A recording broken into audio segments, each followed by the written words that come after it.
Hey, everyone out there, feeling the pinch a little bit. Like prices are going up and your money's just kind of sitting there. Well, you're not the only one. Today, we're going to take a deep dive into investing. Yeah, it can feel intimidating, right? Like this whole world that's, only for experts. Totally. It's like this big mystery. But it's really not as complicated as it seems. And it doesn't have to be about getting rich quick or anything like that. No, it's more about like taking control, Hmm. you know, building a solid foundation for the future. Especially if you're in your 20s or 30s, it's a really good time to start thinking about it. Absolutely. And that's actually what we're going to be diving into today. We've got this really helpful beginner's guide that breaks it all down into manageable steps. Perfect. So Uh, where do we even begin? What's the first thing this guide tells us to do? well, the very first step is to take a look at your own finances. It's kind of like, before you go on a trip, you need to know where you're starting from. Makes sense. Mhm. You can't really plan a route without knowing your starting point. Right. So the guide emphasizes creating a budget. Now, I know that word can sound a little scary to some people, Yeah. It can feel restrictive, like you're suddenly not allowed to enjoy yourself. but that's not the point at all. The idea is to just gain awareness. Where is your money coming from and where is it going each month? Once you have that clear picture, you can see how much you can realistically set aside for saving and investing without, putting a strain on your everyday life. So it's about finding that balance, making sure you're covering your essential expenses and then seeing what's left over. Exactly. And that leftover amount, that's what becomes your foundation for investing. You don't want to overextend yourself and then end up struggling to pay your bills. Right. It's got to be sustainable. Exactly. Now, once you've got that solid financial footing, the next thing the guide talks about is setting financial goals. Think of it like choosing your destination on a map. So I guess that means it's not just about wanting to have more money generally. Well, it's more nuanced than that. The guide really emphasizes that different goals require different investment strategies and timelines. Like, let's say your goal is to retire early versus saving for a down payment on a house. Those are very different things. Yeah. And they'd probably require different approaches. Absolutely. Like a shorter term goal, like that down payment, you'd want something a little more conservative. Mhm. You don't want to risk losing that money right before you need it. Right. So maybe something like a high yield savings account Yeah. or a short term certificate of deposit. Yeah, those could be good options in that situation. But for a long term goal like retirement, you've got more time to ride out any ups and downs in the market. So you might be a little more comfortable with something that has the potential for higher growth over time. Makes sense. So you figure out your finances, you set your goals, and then what? Then the guide dives into something super important: the power of education. So we're not just jumping in blindly. Yeah. No, not at all. Knowledge is key in this game. The guide actually suggests reading up on some of the greats, like Warren Buffett, Benjamin Graham. Okay. Those are some pretty big names, though. Are we expected to become financial experts overnight? No, no, no. It's not about becoming a guru. It's about understanding the basic principles. You know the rules of the game before you start playing. The guide also mentions online courses, which can be really helpful. Okay, that sounds a bit less intimidating than, reading like a whole textbook on finance. Right. It's about taking it step by step. So you've got your finances figured out, you've set your goals, you're starting to learn the ropes. What's next? This is where we get into one of the most fundamental principles of investing: diversification. Ah, yes, the classic don't put all your eggs in one basket. Exactly. We've all heard that one, but it's especially important when it comes to investing. So can you break it down for us? Why is it so crucial? Well, imagine you put all your money into one company and then something happens, right? That company struggles, the market changes, anything could happen. And suddenly your entire investment is at risk. That's a scary thought. It is.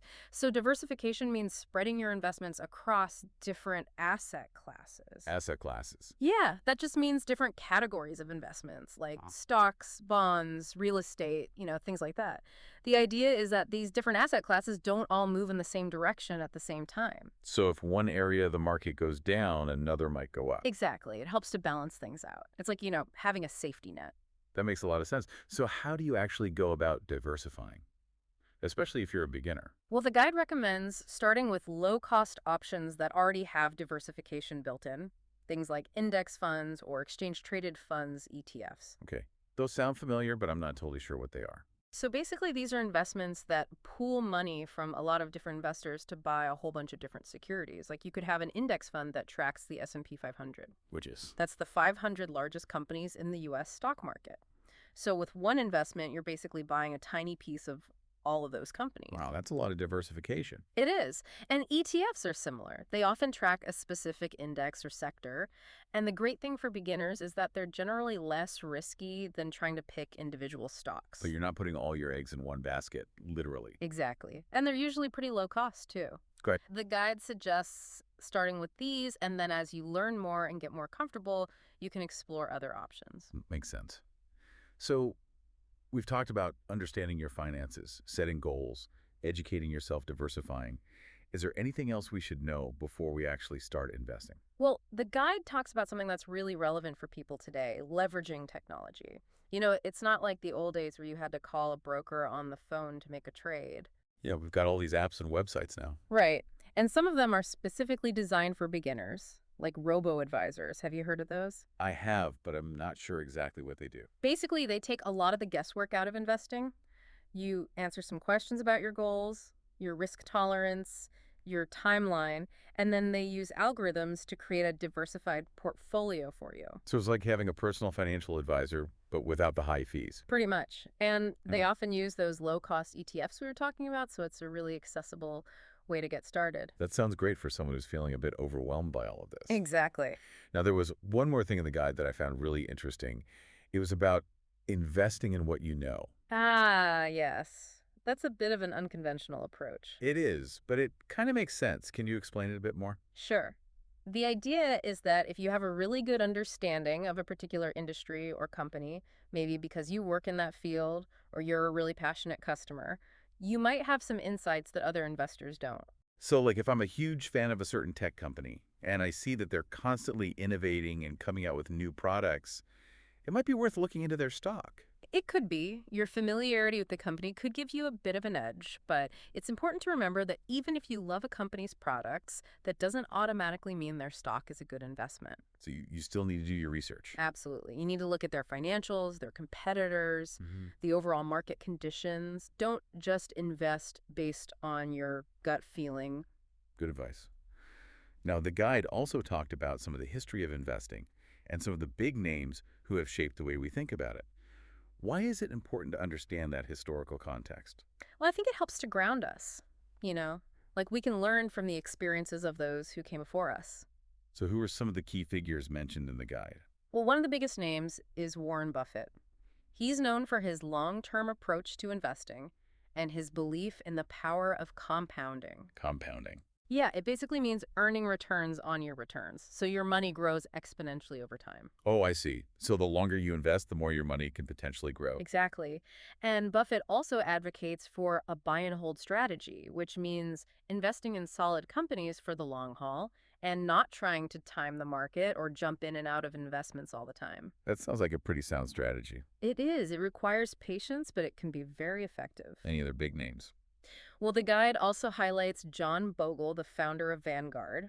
He's the one who introduced index funds, which really revolutionized the way people invest. How so? Before, index funds achieving diversification was a lot more complicated and expensive, but Bogle made it accessible to everyone. He created funds that simply track a specific index like the S&P 500. It was like buying a tiny piece of the entire market. Exactly. And because index funds are passively managed, they have very low fees. That's amazing. He really opened up investing to the average person. He did. And that's why the guide recommends that beginners start with index funds. They're low-cost diversified and relatively low risk. That's a lot of good reasons. Now, I know the guide also had some fun little historical facts in there. Any things that stood out to you?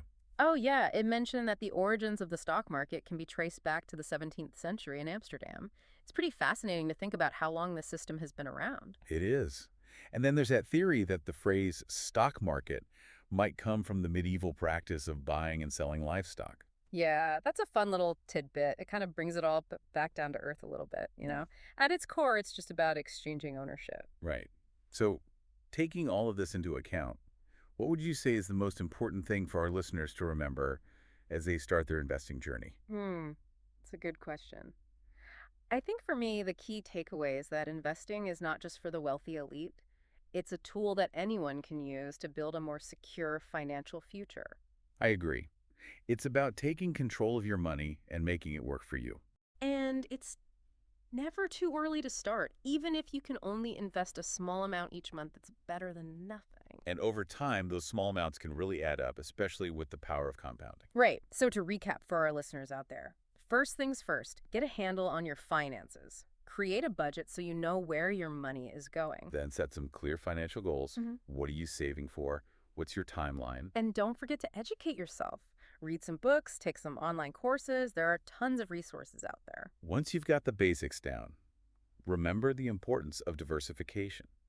Don't put all your eggs in one basket.